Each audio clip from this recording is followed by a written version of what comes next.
Enviaré contra ustedes bestias salvajes que los privarán de sus hijos, destruirán su ganado y los reducirán en número, de tal manera que sus caminos queden desiertos. Para los nativos de México, sí hubo una respuesta de quienes llegaron en el origen a poblar este territorio.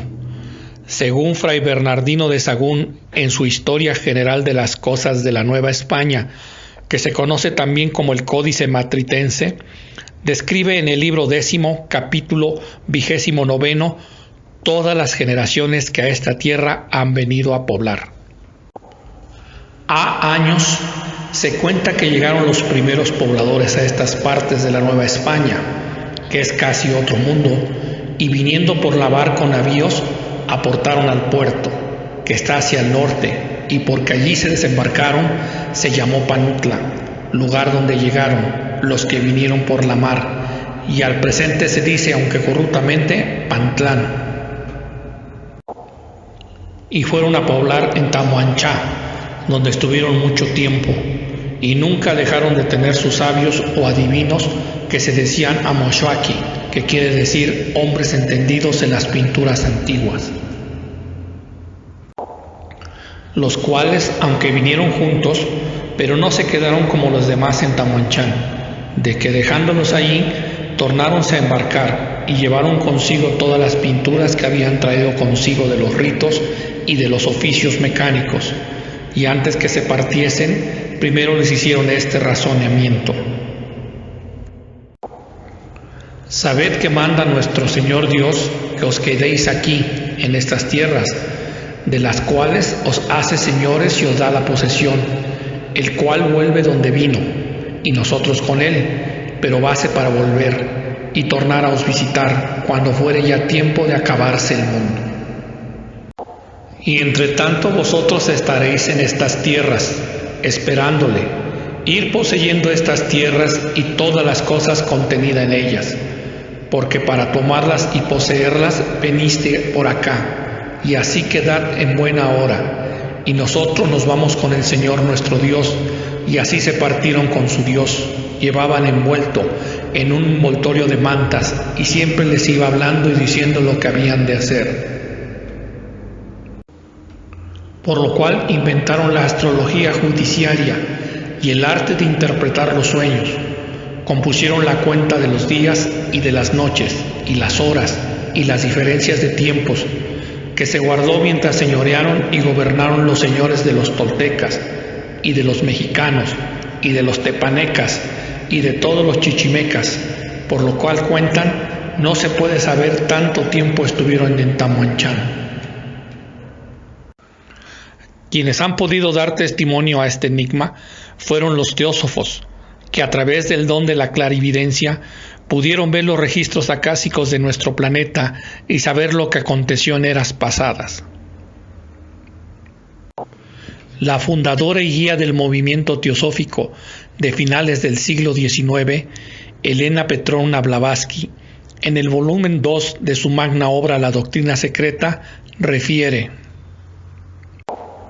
la mayoría de los científicos considera la Atlántida de Platón como un sueño. Los creyentes en Platón frecuentemente describen la Atlántida como una prolongación de África. También se sospecha que en la costa oriental haya existido un continente, solo que África como continente nunca fue parte integral ni de Lemuria ni de la Atlántida, tal como hemos acordado en llamar al tercer y cuarto continentes. En lo que respecta al continente de la Atlántida, es deseable tener en cuenta que los relatos que han llegado hasta nuestros días de los antiguos escritores griegos contienen una confusión de afirmaciones, que algunos se refieren al gran continente y otros a la última pequeña isla de Poseidón. La famosa Atlántida ya no existía, pero difícilmente podemos dudar que en un tiempo existió, dice Proclo, ya que Marcelo, que escribió una historia de los asuntos de los etíopes, dice que dicha isla, que era tan grande, existió en algún tiempo, y esto es evidenciado por aquellos que componen historias relativas al mar exterior. ya que ellos relatan que en aquel tiempo había 7 islas en el mar Atlántico, consagradas a Proserpina, y además de estas, 3 de inmensa magnitud consagradas a Plutón, Júpiter y Neptuno. Y además de esto, los habitantes de la última isla, Poseidón, preservaron la memoria de la prodigiosa magnitud de las islas atlánticas, tal como les fue relatado por sus ancestros, y de haber gobernado por muchos periodos y todas las islas del océano Atlántico. A partir de esta isla uno podía pasar a otras grandes islas más allá, no estando lejos de tierra firme y cerca del verdadero mar. La misma Elena Petrovna Blavatsky, en su primer tratado Isis sin velo, tomo 2, capítulo 6, menciona: si algún día llega a comprobarse la existencia de la Atlántida, que unos autores ponen en duda y otros niegan resueltamente, considerando esta hipótesis como una extravagancia de Platón, tal vez se convenzan entonces los eruditos de que no fue fabuloso el continente habitado por los hijos de Dios. Por otra parte, no pudo inventar el nombre de Atlanta, porque en la etimología de este nombre no entra ningún elemento griego. Los que perteneciesen a distinta raza habitaban en la desaparecida Atlántida y poseían la facultad de clarividencia a cualquier distancia y a pesar de los obstáculos materiales. Así que, influida por las malignas insinuaciones de Tevetat, la raza atlante se convirtió en una nación de magos negros, por lo que encendió una guerra cuyo relato nos llevaría demasiado lejos.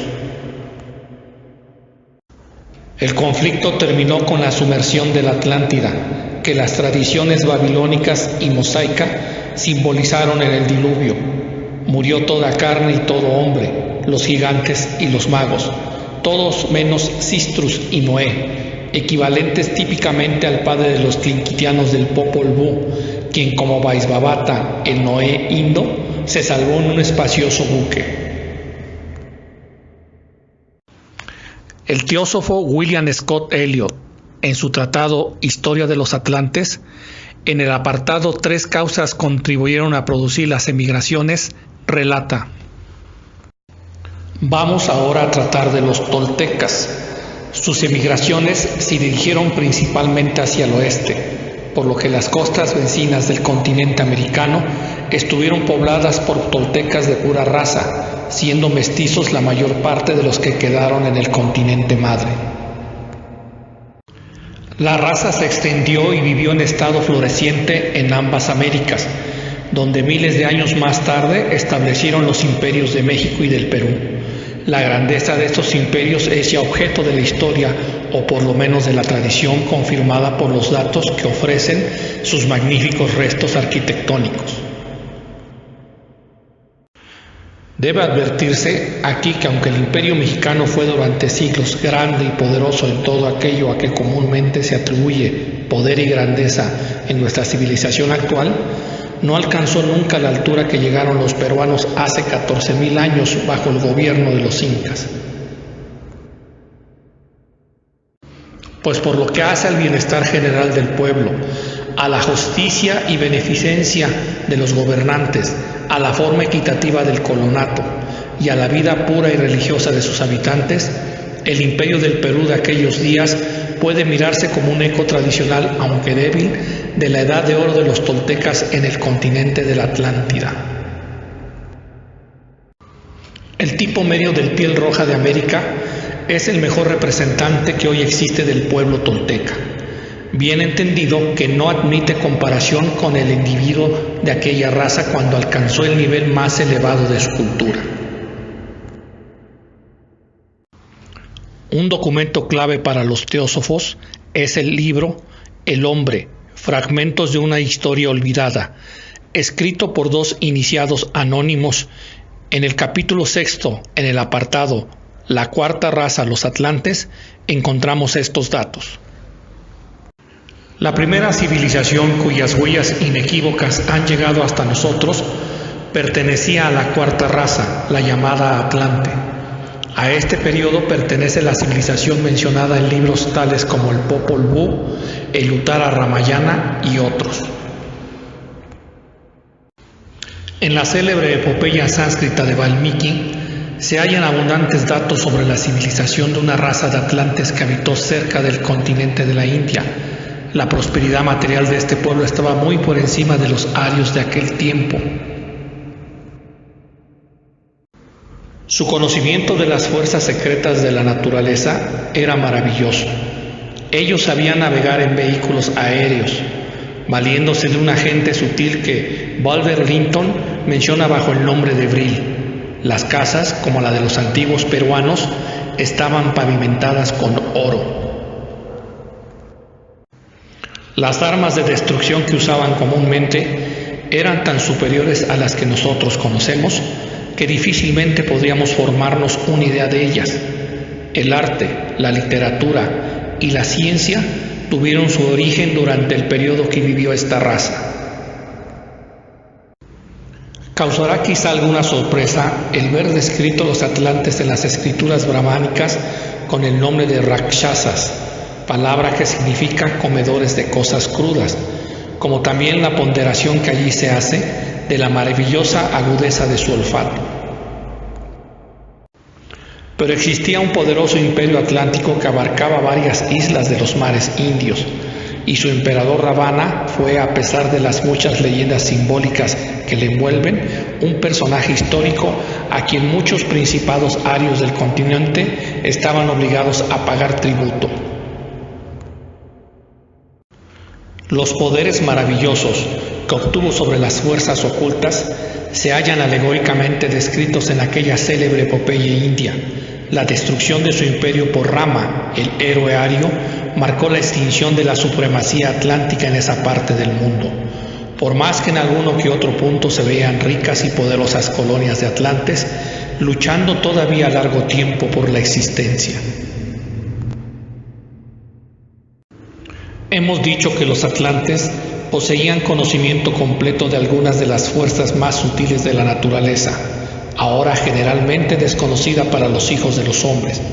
Con el auxilio de estos conocimientos pudieron llevar adelante su desarrollo hasta un punto casi inconcebible para la generalidad de los hombres de hoy en día.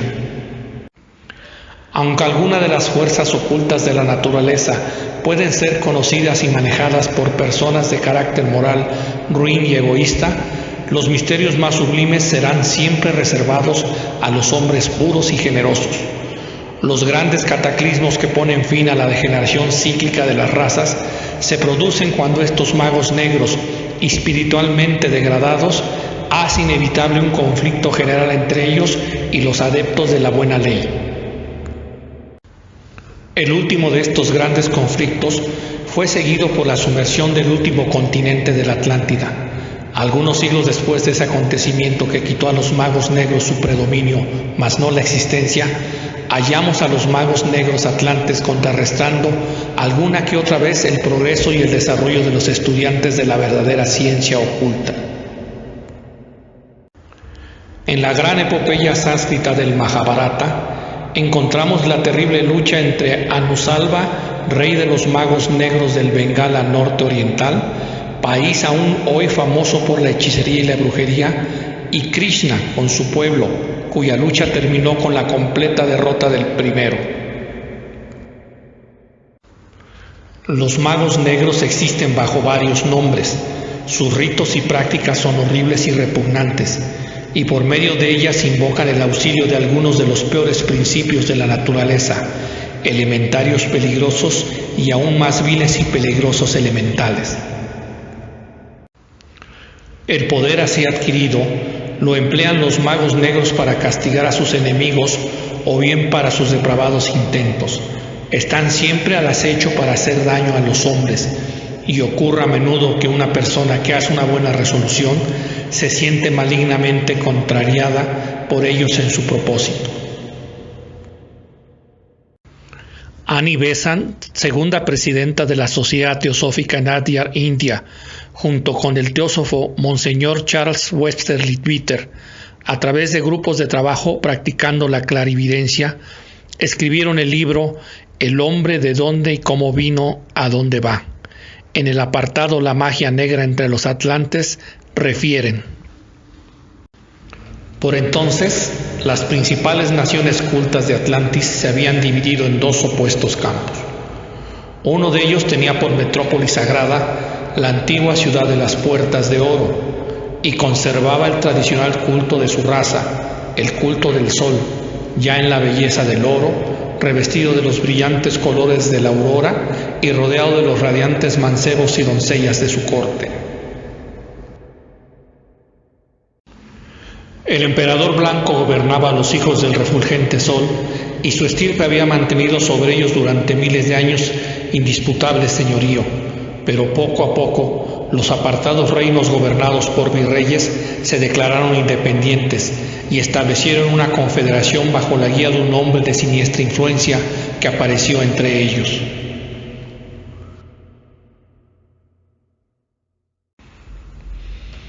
Este hombre llamado Duarpa, de carácter ambicioso y astuto, cayó en la cuenta de que para consolidar la confederación y dar en rostro al emperador blanco, era necesario recurrir a la magia negra, pactar con los moradores del mundo inferior y establecer un culto que atrajese a las gentes con el halago de las concupiscencias y los hechiceros e impios poderes puestos en manos de sus adeptos. A consecuencia del pacto con las potestades tenebrosas, había Duarpa prolongado su vida más allá del término normal e hizo su cuerpo invulnerable a los botes de lanza y tajos de espada por la materialización de una coraza metálica que le escudaba de pies a cabeza y repelía las armas con una cota de malla. Aspiraba Duarpa al poder supremo y iba camino a alcanzarlo, con la presunción de coronarse en el palacio de la ciudad de las Puertas de Oro. De cuando en cuando se celebraban orgías que Duarpa aprovechaba para acrecentar su influjo en el pueblo como la descrita. En el centro alzábase un enorme dosel rojo, tachonado de grandes rubíes que reflejaban hacia atrás la luz como borbotones de encendida sangre. Bajo el dosel había un trono de cobre incrustado de oro y ante él una entreabierta fosa de la que brotaban siniestras y rugientes lenguas de fuego.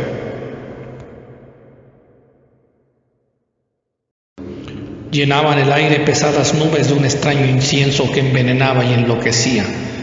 Un desenfrenado y tumultuoso torbellino de danzantes que rodeando el endoselado trono vociferaban, aullaban, daban desaforados saltos en el aire y decían a gritos: oh Duarpa, ven que estamos anhelosos de tu presencia. Alrededor de la cripta resonaba un sordo rumor de trueno cada vez más sonoro, hasta dar un ensordecedor estallido precisamente encima de las cabezas.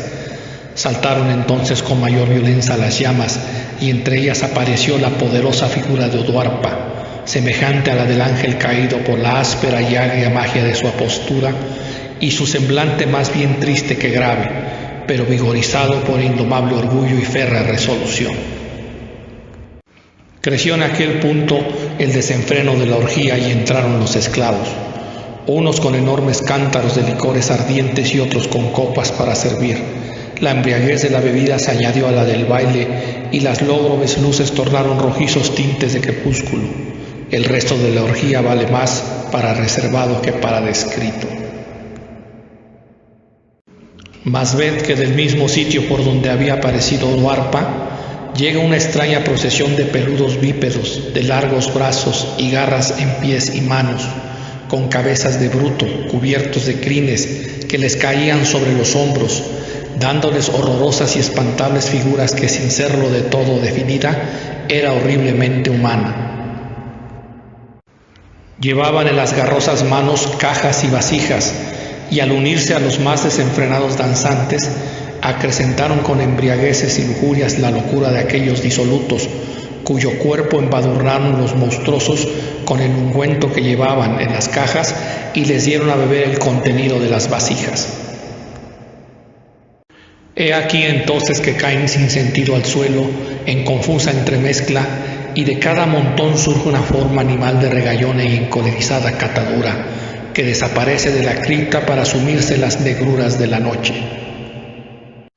Los resplandecientes dioses acuden en auxilio de los caminantes que encuentran estas diabólicas materializaciones astrales, feroces y sin conciencia en su aspecto animal, y crueles y astutas en el humano. Pero los resplandecientes dioses están a la sazón dormidos, y solo han salido de sus antros las huestes del sol de medianoche, los trasgos, duendes y demás entidades malignas. Con las quijadas chorreando sangre y la piel embadurnada de inmundicias, se marchan estas criaturas antes de que apunte el día, y agachándose sobre los cuerpos amontonados en el suelo de la cripta, se unen en ellos y desaparecen. Las relaciones de Duarpa con los habitantes del mundo inferior acrecieron su poderío, y tuvo lugartenientes de confianza siempre dispuestos a obedecer sus órdenes, ligados a él por su común conocimiento y complicidad en las horribles abominaciones de aquel reino. Por fin logró Duarpa juntar un muy numeroso ejército y marchó contra el emperador blanco, encaminándose directamente hacia la ciudad de las Puertas de Oro, con esperanza de intimidar y vencer no solo por el empuje de las armas, sino por el terror que infundirían sus infernales aliados, con las horribles transformaciones de los magos negros en figuras de animales. Tenía Duarpa una guardia personal de estos brutos de hechicería, que materializados por potentes formas de deseo en cuerpos físicos, devoraban a cuantos contra él traían hostiles intentos. Cuando era incierto el éxito de una batalla, soltaba de pronto Duarpa su horda de diabólicos aliados que, entremezclándose en la refriega, sembraban a dentelladas y zarpazos el pánico en las filas del sobresaltado enemigo, en cuyas huidas le perseguían aquellos veloces demonios.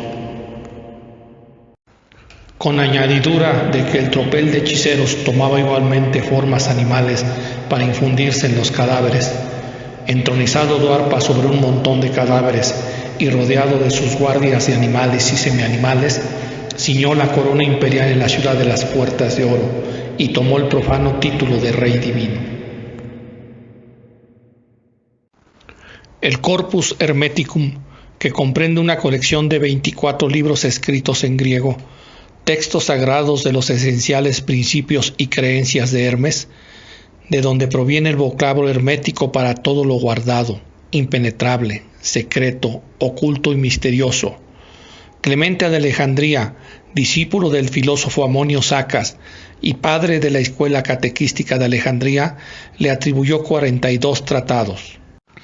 Aún con el oscurantismo padecido en Occidente, ha llegado hasta nuestros días lo que se conoce como el Corpus Hermeticum de Hermes Trimegisto.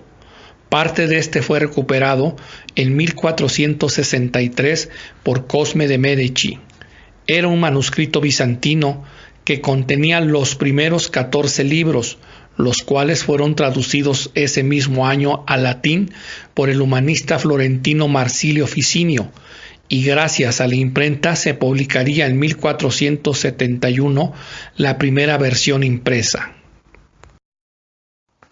Es menester hacer mención que dentro de este grupo de escritos se encuentran las llamadas tablas Esmeralda, en las que se advierten estudios sobre alquimia y que fueran traducidas del latín al inglés por Isaac Newton.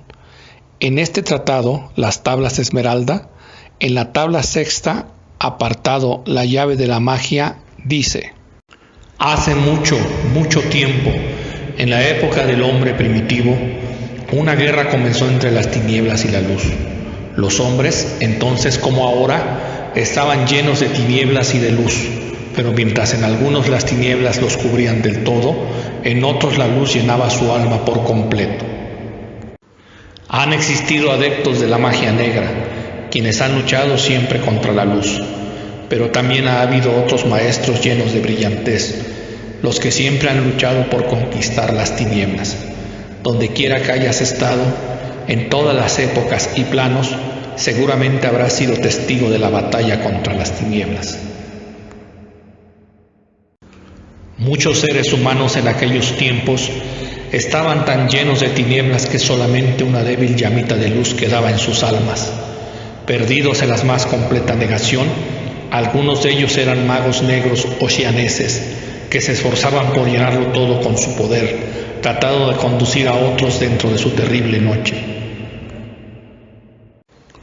Con toda fiereza ellos, los maestros de la luz, han peleado para eliminar las tinieblas negativas, mientras los enemigos nos aprietan los grilletes y las cadenas que atan y arrastran al hombre al dolor y martirio de las tinieblas. Ellos siempre han usado la magia negra traída a la humanidad por los poderes de las tinieblas, magia que amortaja el alma del hombre. Unidos en bandas o partidos, los hermanos de las tinieblas a través de las edades han sido los antagonistas de los hijos de la humanidad. Ellos siempre caminan escondidos secretamente, con poder para volverse invisibles o cambiar de apariencia. Eran encontrados, sin embargo desaparecían ante el terror de los hijos de los hombres. Sin ser vistos vienen, y sin ser vistos se van, y el hombre en su ignorancia algunas veces los llama desde abajo para hacer sortilegios. Oscuro es el camino que viajan los hermanos negros, más oscuros que la negrura de la noche. Viajan a través de toda la tierra y el espacio, se meten en la mente humana a través de los sueños de los hombres. Ellos tienen el poder dentro de las tinieblas que les rodean para llamar a otros infames moradores fuera de su plan. Ellos tienen poder para dirigir y enviarlos por los caminos que son negros e invisibles para el infeliz hombre. Monseñor Charles Westerly Twitter publicó en la revista mensual de la Sociedad Teosófica, The Theosophist, en enero de 1932, el ensayo «Cómo trabajan las potencias tenebrosas». En esta menciona la transformación en hombre lobo. Bien sabemos todos los estudiantes de ocultismo que la gran guerra fue programada y llevada a cabo por los poderes del mal, y que esos poderes se deleitaron en el horror y la terrible carnicería de los mejores tipos de hombres de todas las razas afectadas.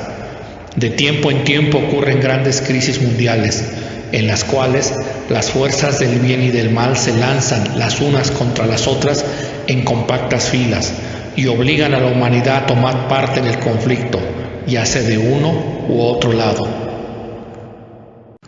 La ocasión anterior a esta, en la que una lucha mundial de tal magnitud tuvo lugar, fue en la Atlántida, hace ya 12 o 13,000 años. Fue una terrible lucha aquella, entre quienes estaban del lado del bien y los que representaban el egoísmo. Entonces vencieron las fuerzas del mal. Y porque aconteció así, fue necesario hundir esa isla de Poseidón, más de 1000 años después, bajo las aguas del Atlántico, y 65 millones de seres humanos perecieron en 24 horas en ese gran cataclismo. Hasta atribuir a los mismos poderes de la sombra la intención de revivir en ciertas partes de Europa y en otra introducirlas la horrible tragedia del hombre lobo, práctica ahora casi extinguida. Esto sería ya bastante malo, pero temo que mis propias investigaciones me obliguen a darle una más siniestra explicación. Nosotros no podemos eludir la conclusión de que la forma del lobo es una efectiva materialización que tiene todos los poderes y cualidades de un lobo ordinario, unida a desagradables peculiaridades propias.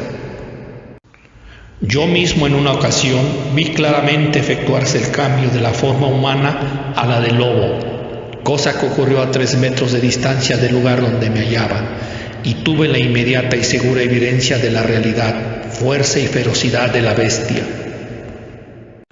Yo había llegado a considerar esa terrible transformación más bien como una clase de enfermedad astral que como un culto definido, con una especial forma de adoración, pero es muy posible que también lo sea así, y nos parece completamente cierto que ese culto tomó una tal forma en la Atlántida, entre los pueblos pertenecientes a la cuarta raza. Si esta práctica puede ser revivida entre gentes de pura raza aria, yo no lo sé, y espero sinceramente que no, pero si tal horror es posible, estoy completamente seguro que ese sería el trabajo que con mayor placer haría un mago negro. Pues por más intelectualmente desarrollados y más instruidos en las artes mágicas que puedan estar algunos de sus dirigentes, son los más crueles entre los salvajes, más allá de toda medida, bestias feroces del más endurecido corazón, de manera que llamar brutales a sus acciones es agravar a los seres del reino animal. En conclusión, podemos decir que la transformación en hombre lobo se presenta de dos formas: aquella en que se convierte totalmente en un animal, sea lobo o cualquier otra bestia, inclusive ave o fuego, y la segunda cuando tomas forma semi-animal o semi-humana, con una brutalidad, fuerza y poder indescriptibles. Invariablemente también esta facultad de transformación se da por dos razones: una por herencia de nacimiento, dígase karmática, facultado a transformarse sin poder controlarlo, dejándose llevar por la bestia en que se transforma y ocultándose de las atrocidades y homicidios que pueda causar a consecuencia de ello. La segunda y más frecuente, aquella por conocimiento adquirido de las artes mágicas y para beneficio propio, causando daño intencionalmente y satisfaciendo su necesidad de manifestar su crueldad y perversidad. Ordinariamente quien se transforma en un hombre lobo es un mago negro, bruja o hechicero, con una habilidad mental e inteligencia muy elevada, pero de la mano de sus instintos maléficos y sádicos, y su necesidad de poderío para perjudicar o dañar con fines predeterminados.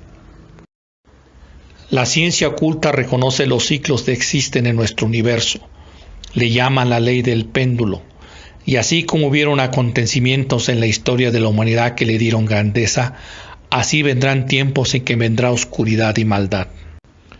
Muy frecuentemente nos preguntamos de la insensibilidad y la falta de respeto que demuestran las nuevas generaciones en relación con las generaciones más viejas, cuando se decide romper con los patrones de orden y moralidad, cuando cada quien ve por su propio beneficio a pesar que tenga que pasar por encima de otros, cuando la sobrepoblación nos rebase y las masas más incultas se sobrepongan por la ley del más fuerte, cuando los gobernantes tienen oídos sordos ante los que gobiernan y cometen abusos por el poder que sus cargos les proveen.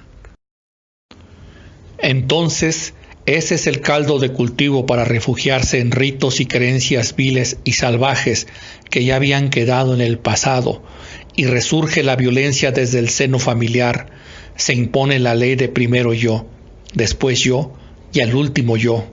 Brotará el mal en la sociedad y resurgirán pasadas y olvidadas prácticas mágicas de hacerse el mal unos contra otros por el puro deseo egoísta de imponerse y someter a los demás. Tiempos vendrán en que se vean tales males y la presencia del hombre lobo surgirá a la luz como una práctica común, reconocida y aceptada en los tiempos modernos. No lejana está esa época. Vemos a través de las redes los cambios comentados anteriormente y vemos también más registros de apariciones a nivel mundial del hombre lobo. Y grandes cada vez son más las listas de los desaparecidos en las grandes urbes sin respuesta alguna de localización. Las campanas han sonado ya e imploremos la protección divina a tal resurgimiento de la aberrante práctica de la transformación en hombre lobo.